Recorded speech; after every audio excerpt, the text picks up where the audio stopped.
सुबह का वक्त। इश्की और मिशा दोनों ही इस वक्त गार्डन में थी।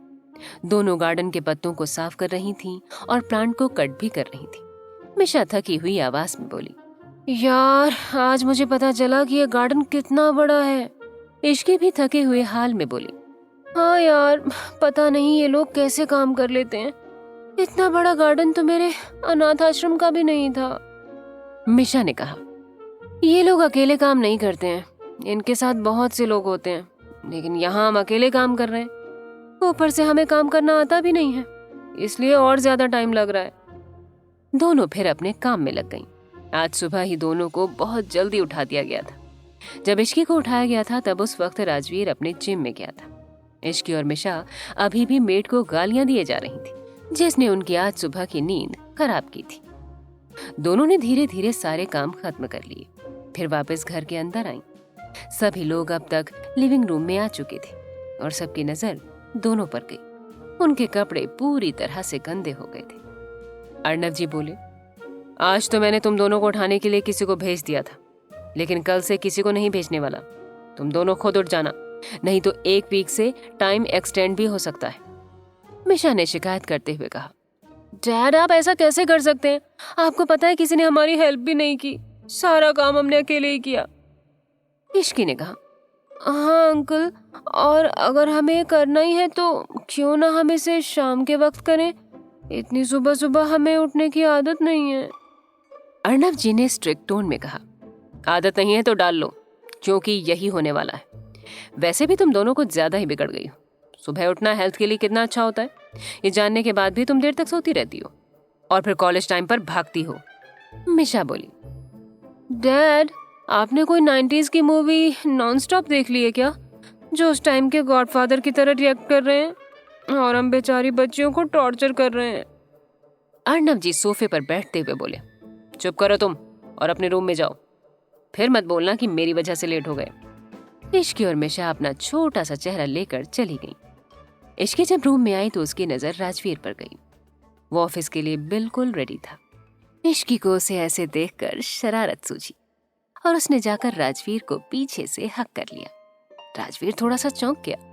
फिर जब उसे इश्की के होने का एहसास हुआ तो उसके चेहरे पर स्माइल आ गई। राजवीर बोला, कैसा रहा तुम दोनों का पनिशमेंट का पहला दिन? राजवीर की बात पर इश्की उसके सामने आकर अपने दोनों हाथ उसके आगे करके बोली, आप खुद देख लीजिए। राजवीर ने इश्की को ऊपर से नीचे तक मिट्टी में सने हुए देखा। जो हाथ वो दिखा रही थी उन हाथों पर भी बहुत सारी मिट्टी लगी हुई थी। ये देखकर राजवीर ने अपनी शर्ट को देखा जहां इश्की ने पकड़ा हुआ था। व्हाइट शर्ट होने की वजह से वो पूरी तरह से गंदी हो गई थी। ये देखकर राजवीर के आईब्रो आपस में जुड़ गईं। वो गुस्से में बोला, ये क्या हरकत है इश्की? ये सुनकर इश्की हंसते हुए बोली, कुछ नहीं, मुझे तो सिर्फ आपके ऊपर प्यार आ रहा था, इसलिए आपको गले से लगा लिया और ये प्यार की निशानी है। इतना बोलकर इश्की जल्दी से बाथरूम में भाग गई। राजवीर वहीं खड़ा रह गया। इसके बाद वो वापस अपनी शर्ट चेंज करने लगा। जब तक इश्की भी रेडी होकर आ गई, राजवीर उसे देखकर बोला, ब्रेकफास्ट याद से कर लेना, बिना ब्रेकफास्ट के कॉलेज नहीं जाना। राजवीर की बात सुनकर इश्की ने हाँ में अपनी गर्दन हिला दी। फिर राजवीर ने उसके पास आकर उसके फोरहेड पर किस किया और चला गया। इश्की ने भी नीचे जाकर सबके साथ ब्रेकफास्ट किया और थोड़ी देर में कॉलेज के लिए निकल गई। कॉलेज में इश्की को आज से अपनी बॉक्सिंग प्रैक्टिस स्टार्ट करनी थी। राजवीर ने एक फेमस बॉक्सिंग कोच को हायर किया था और उसे इश्की के कॉलेज जाकर ज्वाइन करने को बोल दिया था। इश्की जल्दी से अपनी क्लास करके बॉक्सिंग रिंग की तरफ आ गई और वार्म अप करने लगी। वो बिल्कुल वैसा ही कर रही थी जैसा उसको कोच करने को बोल रहे थे। तंज के ऑफिस में तंज अपने कैबिन में बैठकर देव की बातें सुन रहा था। देव बोला, सर अभी भी हमारे हाथ वही इन्फॉर्मेशन लगी है जो पहले लगी थी और इसके मुताबिक मैम का किसी भी लड़के के साथ रिलेशनशिप नहीं है। देव ने फिर तंज के एक्सप्रेशन को देखा जो गौर से उसकी बात को सुन रहा था। देव फिर अपनी बात को आगे बढ़ाते हुए बोला, मैम के फ्रेंड सर्कल में 2-3 लड़के हैं।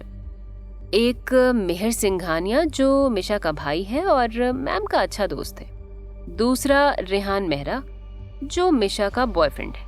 और तीसरा करण सिंह, जो मैम का क्लासमेट है। करण मैम को पसंद भी करता है, लेकिन मैम ने उसे कभी कोई भाव नहीं दिया। देव की बात पर तंज बोला, फिर वो निशान कैसे थे? मैं गलती नहीं कर सकता। खैर ये बताओ, तुमने मिहिर सिंघानिया के बारे में बोला, ये कौन है? कौन से सिंघानिया परिवार से है? तंज की बात पर देव बोला, सर मैंने मिशा के बारे में पता लगवाया है। वो राजवीर सिंघानिया की बड़ी बहन है और मिहिर और मिशा जुड़वा भाई बहन है। तंज बोला, राजवीर सिंघानिया की बहन, और इतनी लो प्रोफाइल क्यों? और इतनी भी क्या गहरी दोस्ती कि उसने इश्की को अपने घर में ही रखा है? देव बोला, सर अब इसका तो पता करना मुश्किल है, क्योंकि सिंघानिया हाउस के अंदर की इंफॉर्मेशन लेना बहुत ज्यादा डिफिकल्ट है। उनकी सिक्योरिटी को क्रैक करके अंदर जाना पॉसिबल ही नहीं है। तंज बोला, छोड़ो कोई बात नहीं, आखिर सच कब तक छिपेगा? और अगर सच में इश्की की लाइफ में कोई हुआ तो मैं उसे ज्यादा दिन तक उसके साथ नहीं रहने देने वाला। बस एक बार मुझे उसके बारे में पता चल जाए। कॉलेज में इश्की ने आज काफी टाइम के बाद प्रैक्टिस की थी, जिसकी वजह से वो बहुत ज्यादा थक चुकी थी और अब उसमें क्लास अटेंड करने की जरा सी भी ताकत नहीं बची थी। इसलिए वो मिशा को बोलकर राजवीर के ऑफिस के लिए निकल गई, क्योंकि उसका राजवीर के पास जाने का बहुत मन कर रहा था। राजवीर ने भी इश्की को लाने के लिए अपने ड्राइवर को भेज दिया था। फिर इश्की जल्दी से कार में बैठकर ऑफिस के लिए निकल गई। थोड़ी देर में कार राजवीर के ऑफिस की पार्किंग में थी। इश्की वहीं से राजवीर की प्राइवेट लिफ्ट लेकर ऊपर चली गई। जब वो राजवीर के कैबिन के पास पहुंची तो बिना नॉक किए अंदर चली आई। अंदर जाकर जो उसने देखा, वो देखने के बाद उसकी आंखें शॉक में बड़ी हो गईं। सामने शॉर्ट ड्रेस पहने एक लड़की राजवीर की साइड में झुककर उसे लैपटॉप में कुछ दिखा रही थी। राजवीर का पूरा फोकस अपने लैपटॉप में था, इसलिए उसने लड़की के इतने पास आने पर ध्यान ही नहीं दिया था। उस लड़की को देखकर उसकी इंटेंशन साफ साफ पता चल रही थी। इश्की तेज कदमों से कैबिन के अंदर आई और उसने राजवीर के सामने जाकर टेबल पर अपना बैग पटक कर रख दिया, जिससे दोनों का ध्यान इश्की की तरफ आ गया। राजवीर ने देखा तो इश्की बहुत गुस्से में थी, लेकिन उस बेचारे को समझ में नहीं आ रहा था कि वो गुस्से में है तो क्यों। ये देखकर राजवीर आराम से इश्की से बोला, इश्की तुम बैठ जाओ, मैं काम पूरा कर लेता हूँ। इश्की ने अपने शब्दों पर जोर देकर कहा, जी क्यों नहीं, आप आराम से अपना काम कीजिए। वो लड़की जो राजवीर के साथ थी, वो तो ये देखकर शॉक्ड हो गई कि राजवीर के कैबिन में अचानक एक लड़की बिना डोर नॉक किए अंदर आ गई, और उसे देखकर राजवीर गुस्सा करने के बजाय आराम से बैठने को बोल रहे थे। उसे तो कुछ समझ ही नहीं आ रहा था। तभी राजवीर की आवाज उसके कानों में सुनाई पड़ी, मिस नैना, क्या आपका काम हो गया? ये सुनकर वो लड़की, जिसका नाम नैना था, वो बोली, नहीं सर, आपको एक रिपोर्ट और दिखानी थी। राजवीर बोला, ठीक है, आप मेल कर दीजिए, मैं देख लूंगा। अगर कोई गलती नहीं है तो आप आगे काम स्टार्ट कर दीजिए। नैना ने कहा, ओके सर।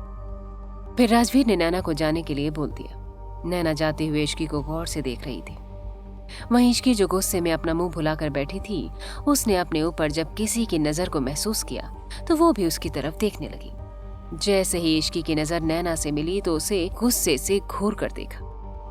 ये देखकर नैना जल्दी कैबिन से बाहर चली गई और बाहर आकर खुद से बोली, ओह गॉड, ये लड़की कैसे गुस्से में देख रही थी। खैर ये है कौन? मैंने तो सुना था कि सर की कोई गर्लफ्रेंड नहीं है, हो सकता है कि सर की बहन हो। नैना खुद को जवाब देते हुए आगे बोली, हाँ यही होगा। नैना ने अपने मन में खुद से ही सवाल किया और इस सवाल का जवाब भी खुद ही देकर खुश हो गई। उसे इश्की के राजवीर की बहन होने की गलतफहमी हो गई थी। अब इसे गलतफहमी कहें या फिर दिल की चीटिंग, जो ये कभी नहीं मान सकता था कि इश्की का राजवीर से कोई और रिलेशन भी होगा। उधर राजवीर के कैबिन में राजवीर उठकर इश्की के पास आया, जो कि बहुत गुस्से में नजर आ रही थी। इस बात को राजवीर ने भी गौर किया था। राजवीर उसके पास जाकर साइड में बैठ गया और प्यार से उसके सिर पर किस करके बोला, क्या हुआ है, क्यों मुंह फूला है? राजवीर की बात पर इश्की ने अपना चेहरा दूसरी तरफ कर लिया। ये देखकर राजवीर बोला, अच्छा ये गुस्सा गुस्सा बाद में खेल लेना, पहले ये बता दो कि गुस्सा हो क्यों, जिससे मैं प्रिपेयर हो सकूं कि मुझे तुम्हें मनाने के लिए क्या करना है। इश्की ने गुस्से से पूछा, आपको नहीं पता कि मैं क्यों गुस्सा हूं? राजवीर जवाब में बोला, नहीं, इश्की राजवीर के पास जाकर उसे पॉइंट करके बोली, अच्छा कोई बात नहीं, आप मुझे ये बताइए कि अगर कोई लड़का मेरे पास इतना खड़ा हो तो आपको कैसा लगेगा? राजवीर ने थोड़ा कड़क आवाज में कहा, गुस्सा आएगा और हो सकता है कि मैं उस लड़के का मुंह तोड़ दूं। इश्की बोली, एग्जैक्टली, बस यही नहीं किया मैंने उस लड़की का मुंह नहीं तोड़ा। राजवीर बोला, तुम क्या कहना चाहती हो? पहेली बुझाना बंद करो और साफ साफ बताओ। इश्की बोली, तो सुनिए, आप कैसे इंसान हैं? वो लड़की आपसे इतने करीब आ गई और आपको पता भी नहीं चला। ऊपर से मुझसे पूछ रहे हैं कि मैं गुस्सा क्यों हूँ। मेरी ही गलती है, मुझे यहाँ आना ही नहीं चाहिए था। मैंने सोचा कि आपके पास आकर रेस्ट करूंगी और आपको बताऊंगी कि मेरी ट्रेनिंग कैसी रही, लेकिन अब लगता है कि मैंने बहुत बड़ी गलती कर दी यहाँ आकर। इश्की ने सारी बातें एक ही सांस में बोल दी। राजवीर को अब सब कुछ अच्छे से समझ में आ गया था। इश्की उससे इतना चिढ़ रही थी क्योंकि उसे नैना से बहुत ज्यादा जलन हो रही थी। राजवीर इश्की के फूले हुए गाल पकड़कर खींचते हुए बोला, अच्छा जी, किसी को जलन हो रही है? इश्की बोली, और राजवीर इट्स हर्टिंग, छोड़िए मेरा गाल। राजवीर इश्की को उठाते हुए बोला, अच्छा ठीक है बाबा, तुम्हारा गुस्सा दूर करने के लिए एक काम करते हैं। आज जो तुमने एक नई शुरुआत की है, हम उसे सेलिब्रेट करते हैं। चलो आज हम कहीं बाहर जाकर लंच करते हैं। इश्की वापस से सोफे पर बैठकर बोली, नहीं, मुझे कहीं भी नहीं जाना है, और आपके साथ तो बिल्कुल भी नहीं। राजवीर ने इश्की को चढ़ाते हुए कहा, ठीक है, फिर मैं नैना के साथ ही चला जाता हूँ। ये सुनकर इश्की ने गुस्से से टेबल पर रखी हुई फाइल उठाकर राजवीर पर फेंक दी। राजवीर दूसरी तरफ हो गया और बोला, अरे इतना गुस्सा, तुम भूल गई कि मैं तुम्हारा पति हूँ। राजवीर कैसे मनाएगा इश्की को? क्या इश्की की जलन की शिकार होगी नैना और उसे मिलेगी कोई कठोर सजा?